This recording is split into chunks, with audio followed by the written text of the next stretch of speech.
बिस्मिल्लाहिर्रहमानिर्रहीम। अस्सलाम वालेकुम नाज़रीन, मैं हूं अहमद फवाद और आप देखते हैं मुझे मेरे यूट्यूब चैनल और फेसबुक पेज पर। नाज़रीन, आज के इस व्लॉग में आज़ाद कश्मीर के हवाले से दो बड़ी अहम खबरें हैं जो कि मैंने आपके साथ शेयर करनी है। सबसे पहली खबर तो बैरिस्टर सुल्तान महमूद के हवाले से है कि सदर आज़ाद कश्मीर की पहली मरतबा बतौर सदर बनने के बाद, जब से वो आज़ाद कश्मीर के सदर बनने हैं, उसके बाद उनकी इमरान खान से पहली मुलाकात हुई है। और इस मुलाकात में बहुत बड़ा हुक्म जो है, बहुत अहम हुक्म वज़ीर-ए-आज़म इमरान खान साहब की जानिब से दिया गया है बैरिस्टर सुल्तान महमूद को। इस मुलाकात की अंदरूनी की कहानी जो है वो क्या है और क्या बड़ा हुक्म इमरान खान साहब ने दिया है, एक तो ये खबर आपके साथ शेयर करूंगा। और दूसरी बड़ी अहम खबर नाज़रीन ये है कि 8 बड़ी अहम तैनातियां जो कि आज़ाद कश्मीर में की जानी थी वो अभी तक क्यों नहीं की जा सकी, उनकी जो समरी है वो क्यों वापस भेजी गई है। इस हवाले से भी बहुत अहम तफसीलात हैं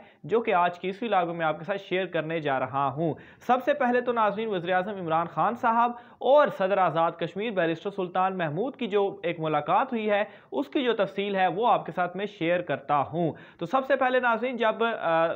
सदर आज़ाद कश्मीर वज़ीर-ए-आज़म इमरान खान साहब से उनकी मुलाकात हुई तो उस मुलाकात में एक तो UN असेंबली में जो इजलास चल रहा है, जो इजलास होना है, उस इजलास में मसला कश्मीर जो है वो भरपूर अंदाज में रखने की जो एक फैसला है वो हुआ है। इसके अलावा भी इमरान खान साहब ने बैरिस्टर सुल्तान महमूद से ये कहा है कि वो मसला कश्मीर को पूरी दुनिया में ज़बरदस्त अंदाज में जो है वो उस मसले को उठा रहे हैं। और जो मुजालिम भारत कर रहा है मोदी के ऊपर, जो मोदी मुजालिम कर रहा है आज़ाद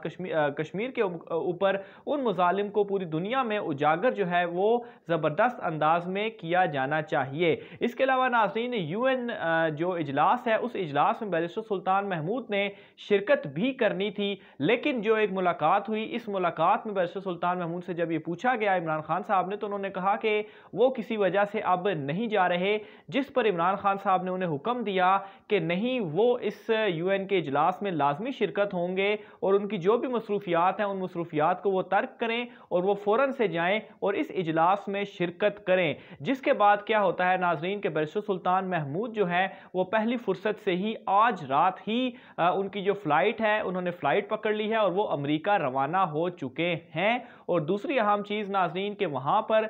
जिस जगह पे UN का इजलास होगा उसके सामने जो कश्मीरी हैं, वहाँ की जो कश्मीरी कम्युनिटी है अमेरिका में, वो तमाम तर लोग इकट्ठे हो रहे हैं। और उन्होंने उस दिन, जिस दिन मोदी ने UN से खिताब करना है, उस दिन बाहर UN की बिल्डिंग के बाहर वहाँ पर मुजाहरा जो है वो कश्मीरियों की जानिब से किया जाएगा, कश्मीरी कम्युनिटी की जानिब से किया जाएगा। और बैरिस्टर सुल्तान महमूद जो होंगे वो उस मुजाहरे की क़यादत जो है वो करेंगे। इससे पहले बैरिस्टर सुल्तान महमूद चूंकि नहीं जा रहे थे, जिसकी वजह से वो मुजाहरा उस कम्युनिटी की जानिब से खुद ही किया जाना था, उसकी उस तरह से क़यादत नहीं थी। लेकिन एक और जो ये सामने बात आ रही है कि हुक्म का जो एक बड़ा एक मकसद भी था और बड़ा जो फ़ायदा भी होगा वो यही होगा कि बैरिस्टर सुल्तान महमूद, ये पहली मरतबा, ये ऐसा पहला मौका होगा कि बैरिस्टर सुल्तान महमूद जो कि सदर आज़ाद कश्मीर हैं वो बतौर सदर वहाँ पर होंगे और उस रैली की या उस एहतजाज की वो क़यादत करेंगे। और उन कश्मीरियों के साथ, उन कश्मीरी कम्युनिटी के साथ मिलकर जब मोदी जो है वो UN से खिताब कर रहा होगा, उस दौरान वो बाहर मुजाहरा कर रहे होंगे और उस वक्त पूरी दुनिया का वहाँ पर मीडिया मौजूद होगा और वो पूरी दुनिया को ये पैगाम देंगे कि देखें भारत जो है वो, मोदी जो है वो अंदर क्या तकरीर कर रहा है और कश्मीर के साथ जो उसके मुजालिम हैं वो भी आप लोगों के सामने हैं। तो ये नाज़रीन बहुत एक अहम मुलाकात थी और इस अहम मुलाकात में ये एक बड़ा हुक्म जो है वो दिया गया है कि आप अमेरिका जाएं और कश्मीरियों का जो मामला है वो भरपूर अंदाज में पेश करें। दूसरी अहम खबर नाज़रीन ये है कि आज़ाद कश्मीर में 8 बड़ी अहम तकर्रियाँ जो है वो होनी थी लेकिन वो ना हो सकी। मामला इस तरह से है नाज़रीन, इस हवाले से गुज़श्ता दिनों में भी मैंने एक खबर आपके साथ शेयर की थी कि जो वहाँ पर हाई कोर्ट है वहाँ पर 8 जजेस जो है उनकी तैनाती होनी थी। वहाँ पर जो 8 जजेस की नशिस्तें हैं वो अभी तक खाली हैं, 8 जजेस तैनात नहीं हो सके, जिस पर वकला की जानिब से एहतजाज भी किया था। और उस दिन आज़ाद कश्मीर की जितनी भी सारी अदालतें थी वो बंद थी और वकला जो थे वो अदालतों में पेश नहीं हुए और ये 8 जजेस अभी तक तैनात नहीं किए जा सके। इस मामले का सारा जो बैकग्राउंड है वो मैं आपको थोड़ा सा समझाता चलूँ। तो ये जो मामला है ये गुज़श्ता हुकूमत में शुरू हुआ था, यानी कि जब राजा फारूक हैदर हैदर आज़ाद कश्मीर के वज़ीर आज़म थे, उस वक्त जब ये असामियाँ खाली थी, यहाँ पर तकर्रियाँ होनी थी, तो राजा फारूक हैदर की जानिब से ये कोशिश की गई कि यहाँ पर जो जजिस तैनात होंगे वो उनकी मर्ज़ी से होंगे। जिस तरह से शरीफ ख़ानदान का एक जो प्लान रहा है, ये जो तरीक़ाकार एक शरीफ ख़ानदान का रहा है कि अपनी मर्ज़ी के जजिस लगा के, और माजी में इस हवाले से चीज़ें भी सामने आती रहीं कि अपनी मर्ज़ी के जजिस लगाओ और अपनी मर्ज़ी के फैसले लो। इसी तरह से राजा फारूक हैदर भी इसी तरह से करना चाहते थे कि वो अपनी मर्ज़ी के जज लगाना चाहते थे, और उनका ये प्लान भी था कि 15-20 साल तक ये जजिस जो हैं वो वहाँ पर रहेंगे, और उनकी चूँकि उनकी मर्ज़ी के वो जजिस होंगे तो ऑब्वियसली वो उनके मुताबिक भी चलेंगे या उनके हक़ में जो है वो फैसले देंगे। लेकिन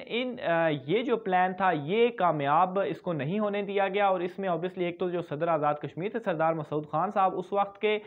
एक तो उन्होंने इस चीज़ से इनकार किया, और दूसरा सबसे बड़ी जो कोशिश थी वो बैरिस्टर सुल्तान महमूद साहब की जानिब से ही की गई थी कि उन्हें किसी तरह से अपनी मर्ज़ी के जो जजिस हैं वो लगाने से रोका जाए, और जो एक काबिल जजिस और जो मेरिट पर जजिस आते हैं उन्हीं को यहाँ पर लगाया जाए। बहरहाल ये जो मामला है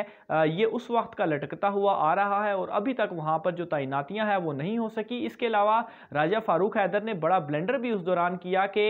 नॉर्मली जो तरीका होता है जजिस की तैनाती का, वो तरीका ये होता है कि एक नशिस्त के लिए आपने 3 जजिस के जो नाम हैं वो भेजने होते हैं, फिर उन तीनों में से जो एक जज होता है उसको जो है वो मंजूर किया जाता है। लेकिन राजा फारूक हैदर ने 6 ही नाम भेजे थे, जिसकी वजह से भी ये जो समरी थी वो मंजूर नहीं हो सकी। बहरहाल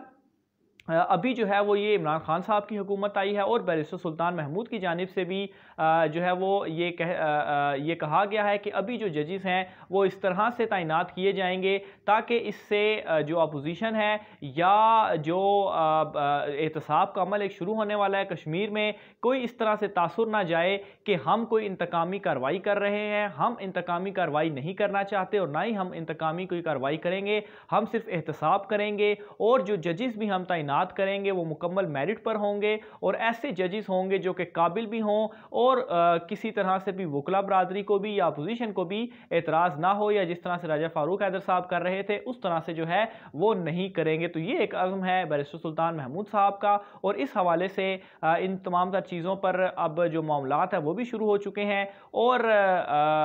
जल्द ही जो है वो इस हवाले से नतीजा सामने आएगा, जो नाम होंगे वो भी सामने आएंगे, और फिर उसके बाद जो समरी है वो दोबारा से जाएगी, और फिर उसके बाद जो ये जजिस नए तैनात होने वाले होंगे इनके नाम की मंजूरी होने के बाद इन 8 अहम ये जो 8 तकर्रियां हैं वो भी की जाएंगी। बहरहाल इन 8 तकर्रियों के ना होने के पीछे भी शरीफ हुकूमत का ही जो है वो हाथ निकला। राजा फारूक हैदर साहब जो हैं जिस तरीके से उन्होंने नाम भेजे, तो बहरहाल